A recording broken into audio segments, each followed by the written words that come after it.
여러분 안녕하십니까? 엊그저께 비가 오고 나서 날씨가 굉장히 추워졌습니다. 비가 오고 나서 추워지면서 낙엽이 쫙 떨어지고 나니까 가을 정취가 납니다. 그래서 역시 겨울엔 좀 추워야 되겠다 이런 생각이 드는데 너무 추워요.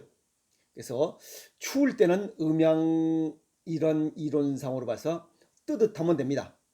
더울 때는 시원하면 되고 아시겠습니까? 그래서 뜨뜻하게 보내는 그런 것이 바로 건강법이다 이렇게 얘기할 수 있죠. 오늘 유튜브를 열은 이유는 어, 음식에 관한 이야기를 그렇게 강조하고 했음에도 불구하고 약을 뭐 그냥 밥 먹듯이 이렇게 먹는 사람들이 너무 많아요. 그러면서 이거 어떻게 했으면 좋겠냐고 하는 그런 이야기들만 하고 있습니다. 그러니까 음식 음식의 중요성을 아직도 잘 모르고 있다는 거예요. 에? 그래서 오늘 질병 치유의 첫발은 음식부터 바로 알자. 그 이야기를 하고자 유튜브를 열었습니다. 우리가 일반적으로 봤을 때뭐 약이나 건강기능식품을 보면 FDA 승인을 받았다고 해서 그게 무슨 만병통치약인 것처럼 얘기하는 사람들이 그냥 입에 침을 튀면서 얘기해요. 부작용을 일으키지 않는다는 것도 아닙니다. FDA 승인 받았다고 해서. 아시겠어요? 또 효과가 보장된다는 것도 아닙니다. 100% 효과가 있다라고 하는 것도 아니에요. 또 100% 병을 완치하는 것도 아니에요. 그건 뭐 별것도 아니잖아요. 네. 모든 약이 안정성과 효과가 입증되었다고 믿는 것이 큰 실수고 또 큰 착각을 하고 있다는 겁니다. 근데 우리는 그냥 이런 것들은 모르고 그냥 FDA 승인 받았다면 그 약이 그냥 최고의 뭐 100%, 150% 효과 내는 건 줄 알고 또 뭐 미국의 어떤 뭐 무슨 박사놈이 연구했다고 해서 뭐 그게 FDA 승인 받았다면 그게 그냥 입에 침을 튀고 그냥 이빨에 고춧가루까지 튀면서 그냥 뭐 하고 있어요. 아니에요. 가장 중요한 것은 체질과 건강 정도에 맞아야 된다는 거예요. 그리고 내 몸에 맞아야 되는 거고.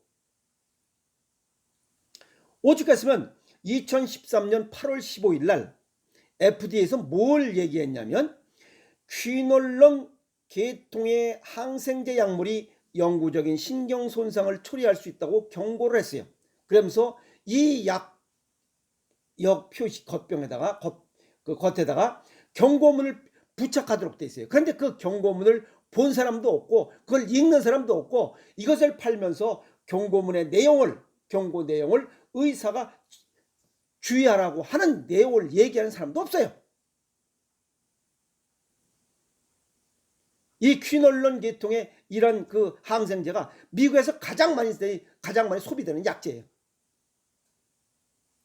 영구적인 신경을 손상한다 그랬잖아. 그런데도 아무도 얘기 안 해요. 왜? 돈 때문에 그래요. 제약회사 만들고 있는 이 약제들 환자들의 건강을 지키는커녕 건강을 해치고 몸을 상하게 하고 죽게 만들어도 아무 생각 없어요. 별로 개의치 않는다는 거예요. 제약회사는 돈만 벌어면 돼요. 그게 목적이기 때문에. 우리가 먹는 음식물, 탄수화물, 지방, 단백질, 비타민, 미네랄 이런 것들이 다 골고루 들어가야 됩니다. 그런데 탄수화물, 지방, 단백질을 영양물질을 전환시킬 때는 비타민과 미네랄이 들어가야 돼요. 그래서 비타민과 미네랄은 우리 몸에 보약 효과가 있습니다. 그런데 왜 의사들은 이러한 비타민과 미네랄을 처방하지 않느냐 이게. 이것은 건강보조제와 영양제들이 식품으로 분류되었기 때문에 그렇습니다. 또 하나는 음식은 약이 아니라는 인식 때문에 이런 문제가 생기고 있어요.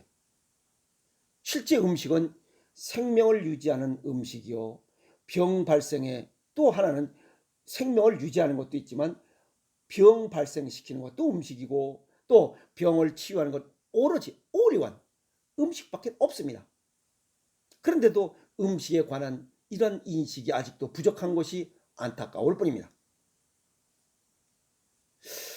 의사들이 이런 영양학, 음식에 관한 내용을 얘기하지 못하는 이유, 올바르게 정확하게 전달하지 못하는 이유는 공부를 하지 않았기 때문에 그래요. 잘 알지 못해서 그렇습니다.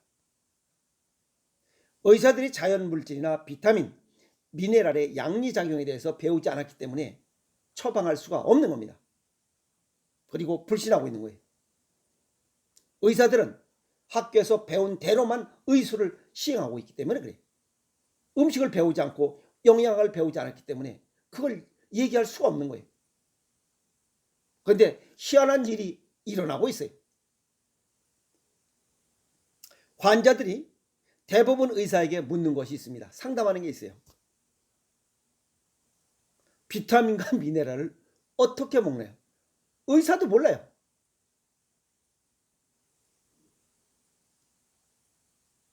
그러다 보니까 의사들 자기가 모르니까 먹지 말라고 해요. 그런데 일반적으로 봤을 때 어떤 미네랄과 어떤 비타민을 먹어서 치유되는 사례가 많기 때문에 환자의 60%는 의사 처방 없이 혼자서 자기가 선택해서 먹어요. 또 어떤 음식이 좋아요?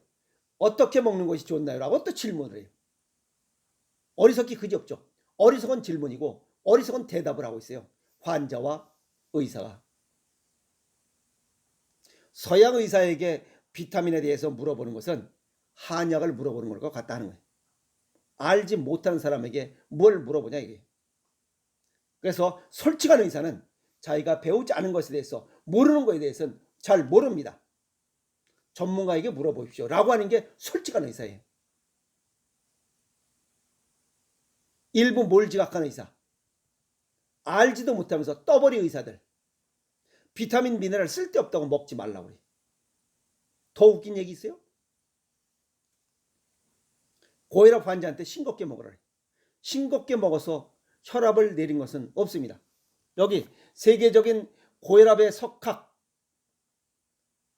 세계적인 석학 마이클 엘드만 교수, 소금 섭취량을 줄인다고 혈압이 낮아진다.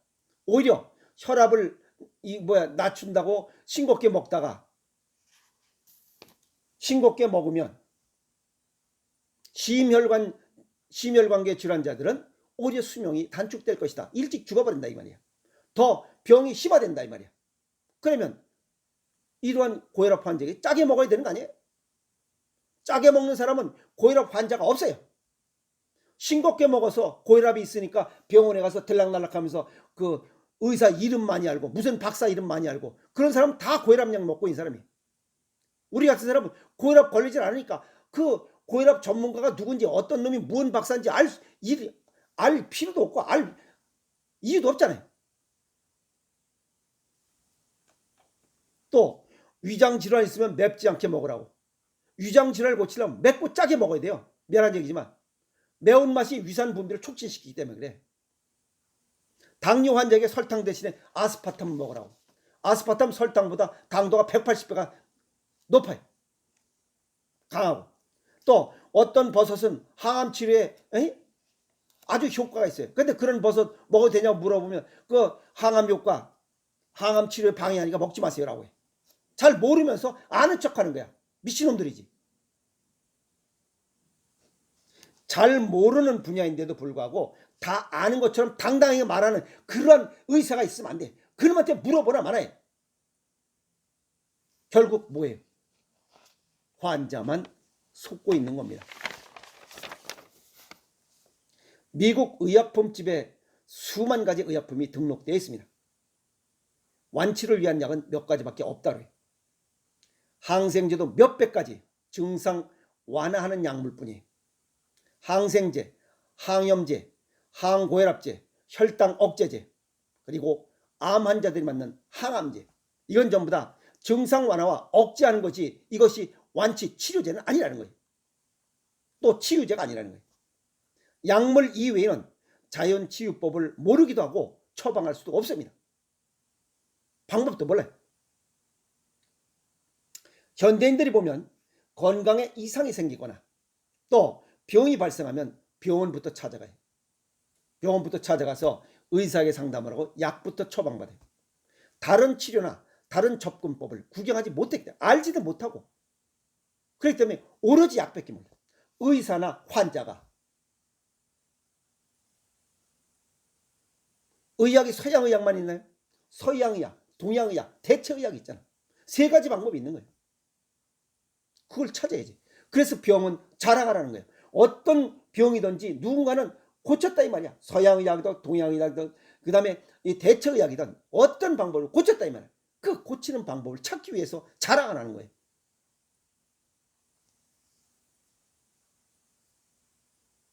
솔직한 의사는 환자를 위해서 다른 방법을 찾고 노력하고 있어요. 침을 지금 약으로는 안 된다고 알기 때문에 침 치료 방법을 연구하고 영양을 연구하고 음식을 연구해요. 이게 솔직한 의사고 괜찮은 의사예요. 뭐 안 됩니다. 뭐 안 됩니다. 뭐 안 돼. 쓸데없는 소리. 그거 제일 멍청한 놈이에요. 그거 제일 수준 낮은 의사고. 지 분야가 아닌데 아는 척하는 놈이 멍청한 놈이고 제일 어리석은 놈이지. 그게 뭐 잘난 놈이야. 모른다고 하는 게 솔직한 거 아니에요? 그래야 다른 길을 찾아서 그 사람이 진짜 올바른 원인과 처방을 해서 고치는 게 답이지. 쥐 잡는 게 고양이 아니에요? 빨간 고양이, 까만 고양이, 빨간 고양이, 노란 고양이, 하얀 고양이. 색깔이 어때? 쥐만 잡으면 되는 거 아니에요?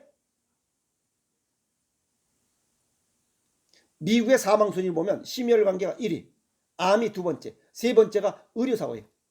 2009년도 기점으로 봐서 60% 이상의 정식 의사들이 처방한 약에 의해서 죽은 것이 3번째예요. 왜 약을 그렇게 좋아하는지 모르겠어요. 이 세상에 단일 방법만 있는 것은 없습니다. 전부 다 대체 방법이 있어요. 약, 음식, 운동 모든 것이다. 여기 어떤 얘기를 하냐면 술 말고 처방약보다 간에 해로운 것들을 찾아내기 어렵다 이게. 약이 제일 나쁘다는 거예요. 그런데도 약을 한 줌씩 먹고 있어요. 27알씩 먹고 있어요. 밥 먹듯이. 내가 그랬잖아요. 건강할 때 밥을 음식을 약처럼 먹어야지 그렇지 아니하면 약을 음식처럼 먹는다라고 얘기한 게 그 얘기예요. 또 콜레스테롤 저하제를 먹는 사람 분기단이 간 검사하는 이유가 그거예요. 간이 망가지기 때문에 그래요. 현대 의사들은 영양학 공부를 못했으니 영양학의 무지다 이렇게 봐도 됩니다. 음식이 병의 원인이란 인식도 희박하고 음식이 병을 고친다는 이러한 생각은 상상조차 하지 못하고 있어요. 의학 공부를 10년 동안 이 음식과 영양에 대해서 한두 시간도 배우질 않아요. 설사 배웠다 할지라도 10년이 지난 동안 10년 동안 자기 분야가 아닌데 그걸 기억하고 있겠어요? 의사 탓하지 말고 나 스스로가 치유의 주체가 되어야 됩니다. 체질과 건강 정도에 맞는 음식이 가장 좋은 식습관이고 그 중에 가장 으뜸이 체질과 건강 정도에 맞는 생식을 먹는 게 가장 질병을 예방하고 치유하는 가장 으뜸인 식습관이에요.